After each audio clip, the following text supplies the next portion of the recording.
Hey everyone, it's Davy Mooney coming to you from the University of North Texas where I run the jazz guitar program. Benedetto artist, Sunnyside Records artist.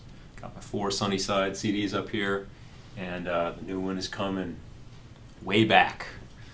Recorded down in Brazil at the end of July. Really excited. It's got some, as I've been saying, I think the best stuff on this new record is some of the best stuff I've ever done. Also got some Mel Bay books, Personalizing Jazz Vocabulary, and Into the Labyrinth, an Anatomy of Position Playing for Jazz Guitar. Kind of more of a jazz improv book, and then this one's about the nuts and bolts of figuring out the fretboard and my own journey in that respect. Everything's going well over here at UNT, just, early November? I don't know when you'll see this video. But I've been thinking about one of my favorite standards, the tune How About You? Written by Burton Lane, and in the early 1940s. It's from a movie called Babes on Broadway with, I think that's a Judy Garland, Mickey Rooney. I've never actually seen the movie, but this song first came to my attention when I was pretty young, from the movie The Fisher King, the Terry Gilliam movie from like 90, 91. And it's funny, I play this song with my students and I'm like, do you guys know The Fisher King? Nobody knows this movie, and I feel like it was kind of popular back in the early 90s, and all those Terry Gilliam, I was a big Terry Gilliam fan, from Monty Python, obviously, and the movie Brazil. That movie blew my mind, still blows my mind. And what else? Adventures of Baron Munchausen, etc. I think he's still kicking, still making movies. I haven't seen one in a while, but anyway, that song is featured very prominently in that movie. And but yeah, there's a lot of great versions, and this is one with a lot of variations in the chord changes, and I know this is like a motif in all these videos I make, especially ones on standard tunes, sort of Tin Pan Alley American Songbook standards, that you want to learn the tune from the record, but it becomes a situation of like, which record? This one has a lot of variation, and I think maybe a starting point would be the Frank Sinatra album, Songs for Swingin' Lovers, because, man, the 1950s, Nelson Riddle arranged Frank Sinatra records are like one of the best collections of, American popular song, along with, the Ella Fitzgerald songbooks and some other people. I don't mean to, like, leave anybody out, so I'm not going to say any more, but, man, the Nelson Riddle arrangements are so killer. And Sinatra, just to kind of go through the changes he plays, and then maybe a few other versions. I mean, there's so many. I feel like I'm going to talk about Sinatra, Bill Evans, and then one of my favorite records, jazz guitar records, which is Jimmy Raney, Live in Tokyo from 1976 on the Xanadu label with Sam Jones and Leroy Williams. There's a great version on there, and he does his own kind of changes. And then, of course, I have my own. I sort of borrow a little bit from each one and put together my own set of chords. So Sinatra, they actually start in the key of the E, which is interesting, right? It's kind of like when he does Just in Time, he's in the key of B. And that's interesting. I guess that was the key for his voice. But they do one chorus in E, and then they modulate up to F. Bill Evans does it in F. Jimmy Raney does it in E flat, because he wanted to be different, I guess. But it's really, the basic idea from the Sinatra changes. You have the key of E. It's a 32-bar tune, but each 8-bar section is different, right? I guess the third 8 bars is kind of like the first, but you never have an exact repetition, so you kind of have this E major. I like, and you walk up the scale like 1, 2, 3. I like New York in June. Flat 3 diminished. 2, how about you? 5, right? And then you walk up again. I like a Gershwin too. Flat 3 diminished again, and then like 3 minor 7 flat 5. How about you? To 3. I don't want to say. Sometimes I get all these numbers. I make some little errors in what I say, but 3 minor 7 flat 5, 6 dominant, and then here. Some people go to a 2 minor chord, but Sinatra, so I have to be in the key of E, actually goes to like A sharp or B flat minor 7 flat 5, like the tritone sub, the minor 7 flat 5 chord, tritone away from the root, so to the 4 minor.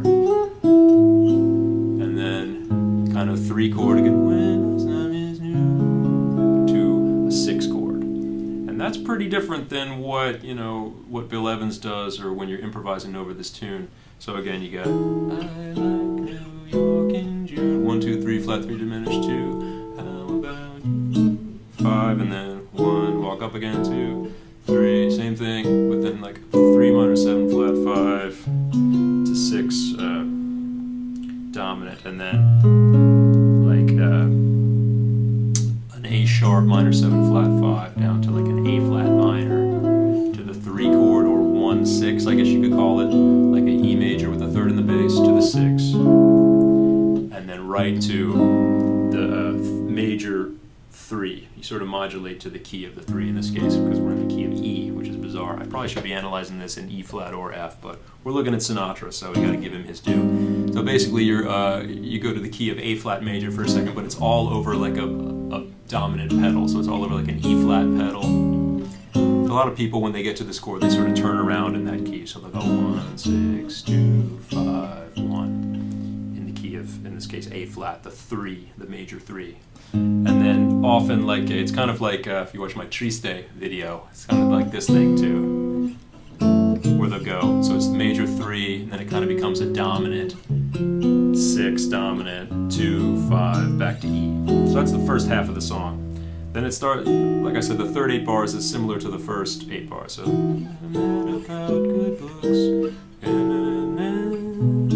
but then it goes a 2 5 to the 4, like sort of like B in this key, B minor, E7, A flat, A major. Sorry, see those flats creep in there. To, you know, like minor, 4 minor, or you know sometimes you go to the flat 7 dominant, which is kind of the same thing, right?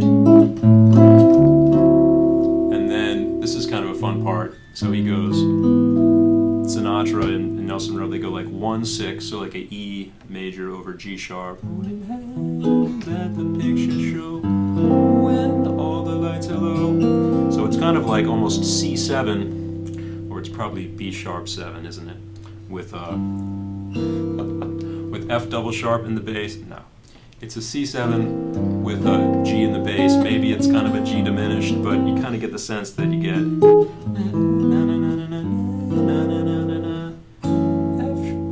F sharp minor, D7, or maybe A minor 6. I think it's D7. And then the last bit he all does over a dominant pedal. So I like it, and it's probably like like it, you know, kind of G sharp, G diminished, like it, all over a B pedal. How about 2 5 1, and then they go up to the key of F. So that last bit of the song, I think that's where the tune 4 comes from, honestly, because it's got that. And at the big show, and all the lights are down, and one thing more. That's my suspicion that maybe that's where that comes from. So that's the you know, real Tin Pan Alley Nelson Riddle arrangement chord changes to that tune. Bill Evans does something kind of similar. I'll go to the I'll be merciful and go to the key of F, which is the key that he's in. So he starts on, and also I should say something about the really amazing documentary that's on YouTube. It's called The Universal Mind of Bill Evans. And there's a whole sequence where I always show this to my students. It was actually, I got hip to this by back at NYU in Brad Shepik's improv class, which is really great. Shout out to Brad Shepik, great guitar player, teacher. And there's this passage where Bill Evans takes the tune, How About You, and he plays it on piano. And he talks about how young players often try to approximate the sound of advanced players rather than trying to treat a song with simplicity at first so they can have a foundation that they build on. Instead of that, they try to get a vague sound of what, you know, the top pianist. And he demonstrates it, and it's really cool. So I encourage you to watch that. You could probably, it's on YouTube. You say, like, I don't know, How About You, Bill Evans, or Universal Mind of Bill Evans, but it's really cool. But so what he does, he starts on this, so if we're in the key of F, right? So he starts on that minor 7 flat 5 off the tritone. And I have to say, this is not my favorite progression in the world to improvise over, because I know sometimes you have to do it like on, you know, just one of those things where you get that. We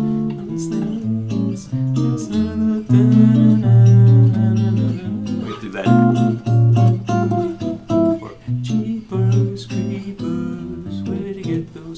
Barney Kessel plays Jeepers Creepers. Anyway, I kind of try to avoid this progression just because I find it kind of awkward to improvise over. But anyway, so Bill Evans goes B minor 7 flat 5, B flat 7, A minor, and then I think a lot of the time it's a little hard to hear because he does it on that record Conversations with Myself, which I love, by the way. I know some people find that record a little notey, and it's definitely notey. It's kind of I like to hear it. It's kind of like 3 Bill Evanses rather than Bill Evans and the bass player and the drummer all kind of soloing at the same time that you have on some of those records in the 60s and 70s. It's kind of fascinating to me to hear him be all 3 parts, and just his time and the way things kind of come together, especially Spartacus Love Theme, but other songs on that record too. So my point is, it's a little hard to hear sometimes whether he's playing like an A-flat diminished or if it's an A-flat dominant there, but he goes B minor 7 flat 5, B flat 7, kind of A minor, or F over A flat diminished, G minor, C7, and then he goes, the second 4 bars, he goes 1, he walks up to a little different, well, pretty different actually, F major, G minor, A minor, B flat 7, instead of another flat 3 diminished, A minor 7 flat 5, D7, then he goes G minor, minor 4, kind of A minor, or I guess it's F over A, and then he does the 2-5 to the major 3. The Sinatra one does this interesting thing where it goes to the 6, minor 6, and then right to the major 3 without like a 5-1 preparation. But Bill Evans is nice, and he he makes it a little more improv friendly, right? For somebody trying to take a jazz solo over the song. So a 2-5 to A, and then it's kind of 1-6, 2-5, 1, and then 2-5 back to same thing. C7, G minor C7, and then C minor F7, B flat 7, major B flat minor, or E flat 7, holding hands at the picture show when all the lights. Oh, he does the 2-5. He doesn't do this crazy, although it's the same thing, harmonically as what Sinatra does. So F major. This is the last 8 bars, right? So F major, A flat minor, D flat 7, then G minor, and a walk down to E minor 7 flat 5, A7, D minor 7, G7, G minor 7, C7, F. So it's kind of like how he does the end of How Deep Is the Ocean, the sort of, where you go like E flat, G minor, C7, F7, F minor, B flat 7, E flat. So that's significantly different than the Sinatra ones where you have it all, that last bit is all over a dominant pedal, and it sounds more like a, 3 flat 3 diminished 2-5-1 over a dominant pedal. Bill Evans is going,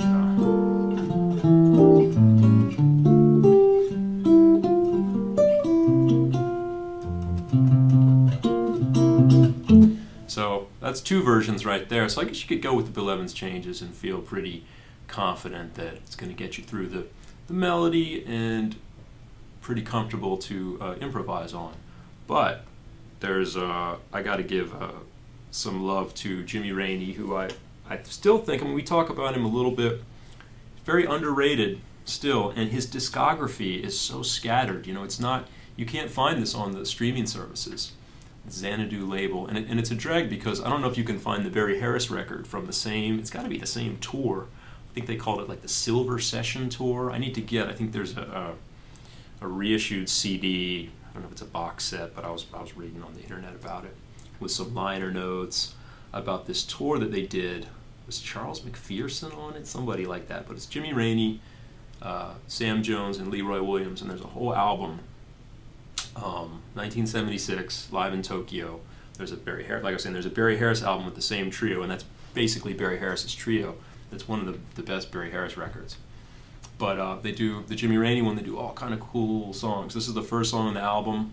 They do Here's That Rainy Day. Of course, that's the Jimmy Raney joke that he likes. And they do Cherokee, and he does this unaccompanied Stella by Starlight. That's really, a trip. And it's one of Jimmy Raney's best performances. But yeah, you can't find any of his stuff, or it's scattered. You can't find like the homage to Bartok that he did, where he's wrote a string quartet arrangement, and he sold them with a string quartet. Anyway, so Jimmy Raney is in E flat, right, because he wants to be different. And sometimes, I feel like Sam Jones plays different things every time, but it's kind of, at one point I hear him go kind of 1, 4, 3, flat 3 diminished, which is kind of what I do on the song. That kind of thing. So like E flat major, E flat 6, A flat 7, G minor, F sharp diminished, F minor, B flat. And then I think the second time they don't really go to the F sharp diminished because they go, they stick in another chromatic 2/5 before G minor 7, C7 to F. And what I like and what I take from this version primarily, so and I'm going to play on the song in a second, I'm playing in the key of E flat, and I go E flat major, A flat 7, G minor, F sharp diminished, F minor, B flat, and I do it again. E flat, A flat, G minor, F sharp. I like to lean into the diminished chord, that F sharp diminished. It gets replaced a lot by different chords, or just kind of like people don't want to think about it. But in this instance, I'm thinking, really lean into that F sharp diminished as like a D7 chord, a 5 of 3 in the key of, in this case we're in the key of E flat. I kind of just like the melody of that.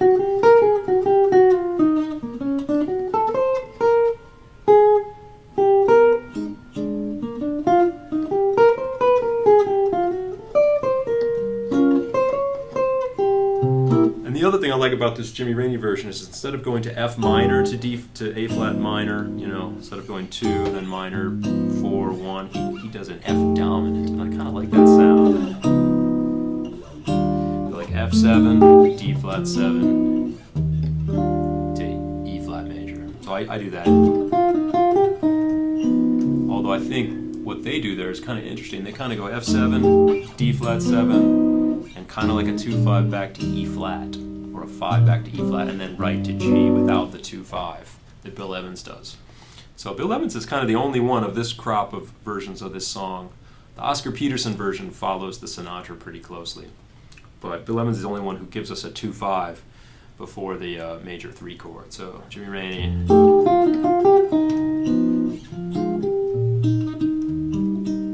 Then right to G, G major, 1, 6, 2, 5, G major, C7, F minor, B flat 7, E flat. Or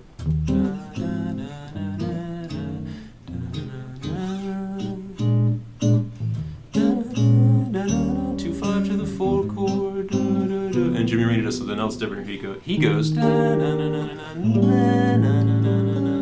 So he goes E flat major like A7 to A flat major. May not be new. No, I can't remember what they do there. Oh yeah, then they go may not be new. So it's something different. Instead of going E flat major to like F sharp B, like you would in 4, and like Sinatra and Bill Evans do, he goes E flat major, E7, like a tritone sub to get to the 4 chord again instead of the 2, and then may not be new. Then A minor 7 flat 5, A flat minor, G minor C7, F minor B flat 7, E flat. So man, that's 3 very different sets of changes from 3 versions that I think you could definitely consider to be, canonic or definitive in a certain sense. They're not just like Joe Schmo.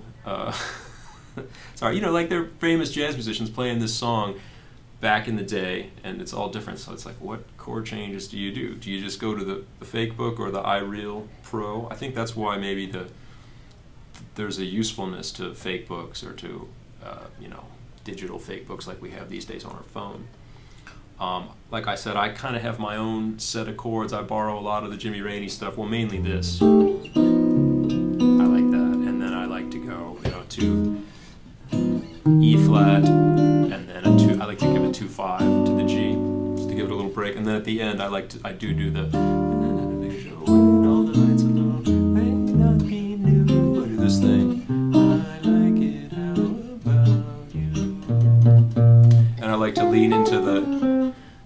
flat 3 diminished where it occurs, you know. And harmonically, it's interesting, right? You got this 1, 4, 3, flat 3 diminished, 2, 5. That happens in a lot of songs, you know. And then to have it again, and then have that flat 3 diminished kind of be 5 of G minor 7 flat 5, you know. So you get.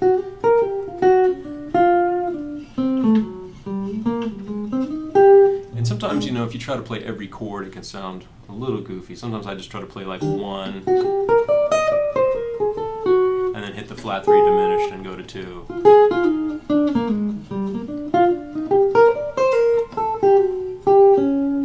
Right, and then, because the second time that 3 diminished, flat 3 diminished, sorry, sometimes I forget how to say flats, or I say flats where I don't mean to say flats.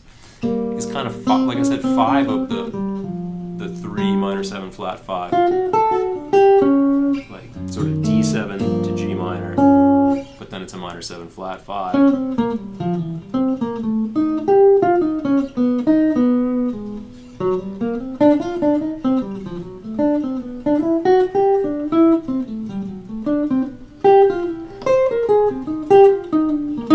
So I played all those changes in that sequence, like with the 2-5 to the 3, major 3, and going around the cycle and trying to hit all those things. And then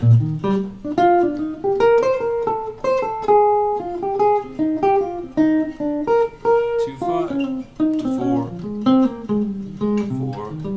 4 minor, 1, that chromatic 2-5, and a F sharp, B7, and then 2, and then 5 to the 6, the C minor, and then F7, 2-5 to E flat. So I'm going to play a few choruses on the thing and explore the nooks and crannies of this really cool standard tune. And yeah, y'all, Jimmy Raney in Tokyo, 1976, Songs for Swingin' Lovers, Conversations with Myself. 3 very different and yet kind of equally fascinating records to me with versions of this song. And Terry Gilliam, y'all, Fisher King, Brazil, Munchausen, all that stuff, Monty Python, love it. All right, enjoy.